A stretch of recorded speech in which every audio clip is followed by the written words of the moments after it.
What's up, guys? Welcome back to the YouTube channel. We're over here at the shop. We're at B&K Performance. Bryan has got his hot rod back together. We're going to try to get this thing spool up. I'll let him tell you what all he's done, what all he's got going on, and we'll see if this thing will be at the track soon. If you want to support the channel, go to turbojohnracing.com, buy some hats and t-shirts. Thanks, guys.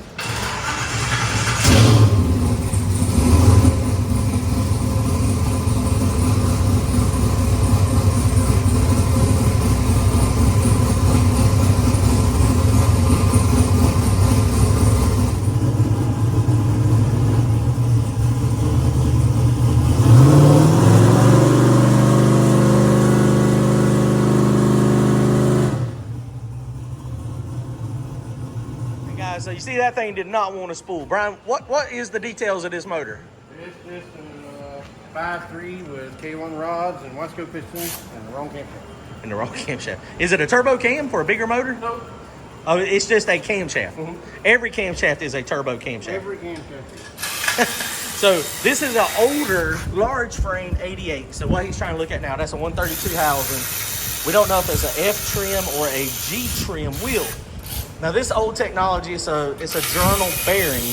So the motor is healthy and strong, but it's just basically a 5.3 with rods and pistons in it. So I've got a 1000, oh, that's a G trim wheel too.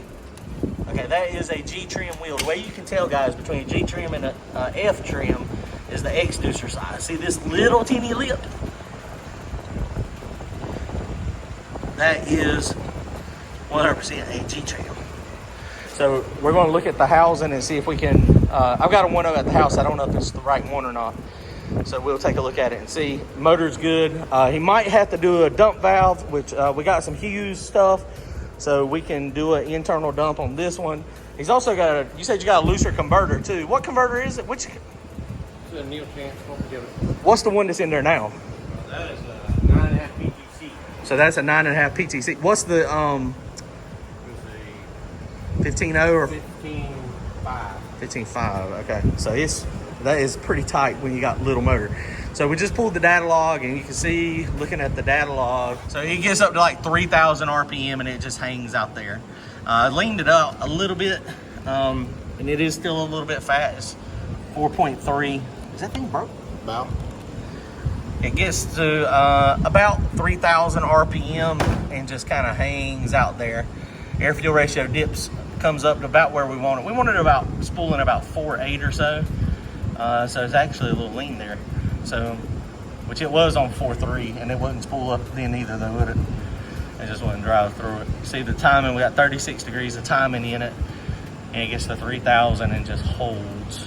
I mean, it's got dome pressure on it. 9 pounds is target. 9 pounds is what it's got. Shoot, it barely gets to positive pressure. 0.1. Now, this thing with that turbo is going to probably need quite a bit to light it off, RPM wise, probably 46 or 4,800 RPM. And he's already verified ignition timing to make sure that 36 degrees is actually 36 degrees. A good oil pressure, fuel pressure is good. All right, guys, so as we did some further investigation, we were looking here, and it is actually an F trim wheel, but it is a G trim turbine. And the way you can tell is that little teeny step and how far that turbine wheel is away from it. So this is the correct housing. See how this one has a thicker step. That's the only difference between a G trim and an F trim wheel, is that step. But what happens essentially, if that turbine wheel is not at the proper clearance to the housing, the wheel is not as efficient.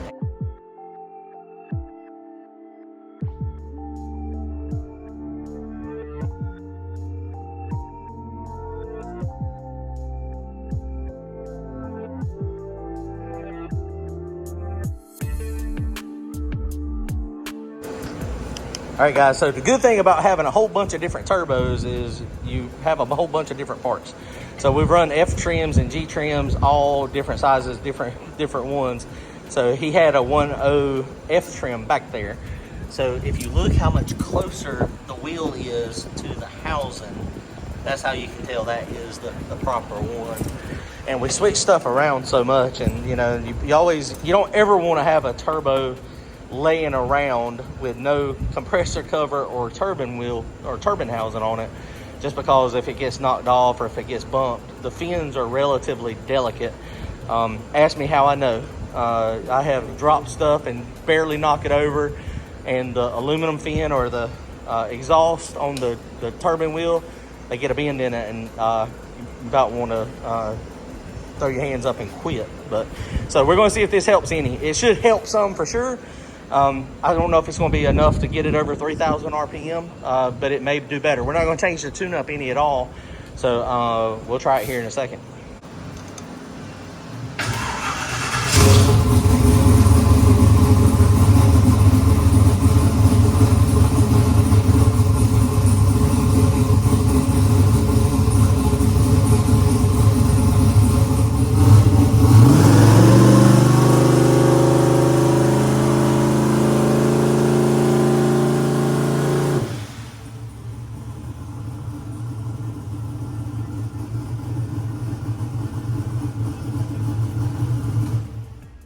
All right, guys, so here's the data log for this thing.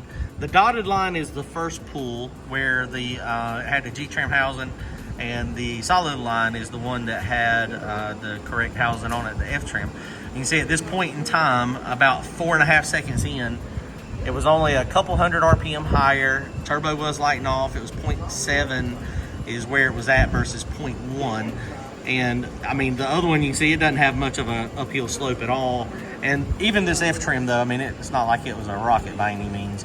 It did end up making at 6.5 seconds, which is way too long to spool. It did make 1.3 pounds of boost. Said he's got the stuff. We're going to do a dump valve, the internal dump valve. The external dump valve on Power Glide really doesn't work real good. The internal ones do. So Hughes makes an awesome kit. I think it's like $300 or $400, and that gives you everything you need. It gives you the lines, it gives you the solenoid, it gives you the instructions, and you can do it. So we're going to do that on Bryan's, and he's also got a different converter that he's going to shove in it that'll be a little bit looser. You got to get these things to light off. I think just a dump valve might do it, but spooling a big turbo with a little motor, you know, is tricky. Now you can pull timing. If we would have snatched timing out right there at that point, timing was at 32 degrees. If we would have, or 30, it's 36 degrees, 32 or 36. If it would have, it was at 36 degrees. If we would have pulled timing out at that point right there, it would have never spooled. It would have fallen on his face. It would have fell on his face. What you have to do in order to make timing work, you have to start getting a little bit of boost, and by a little bit, I mean 2 or 3 pounds, and the RPMs have to be up. So the RPMs have to be climbing, and then you pull timing out, and then if you pull too much timing, you'll crash the RPMs and everything stops.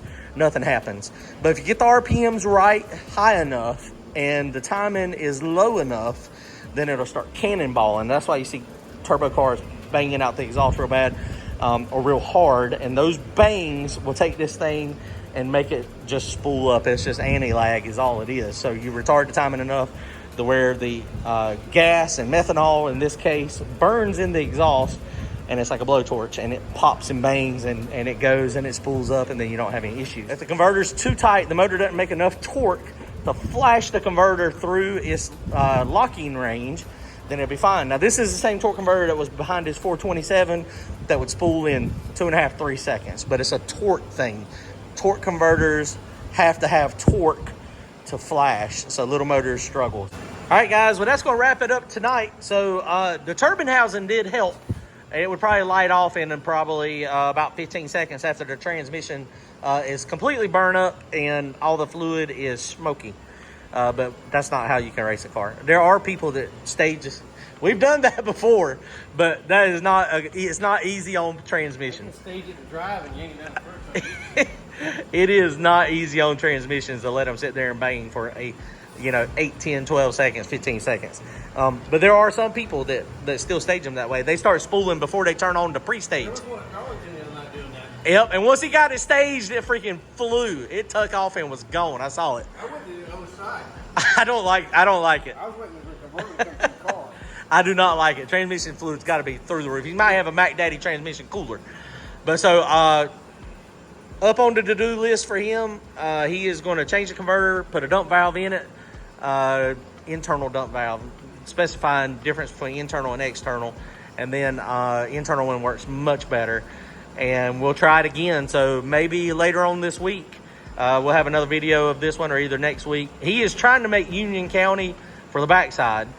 He's going to be a backside car. That's what he's, you know, trying to focus on with it. I know people have been fast with that motor combination on the front side, but that's not what the goal is. The goal is to get out there and have fun on the backside stuff. So, all right, guys, comment, like, and subscribe. We'll see y'all soon. Later.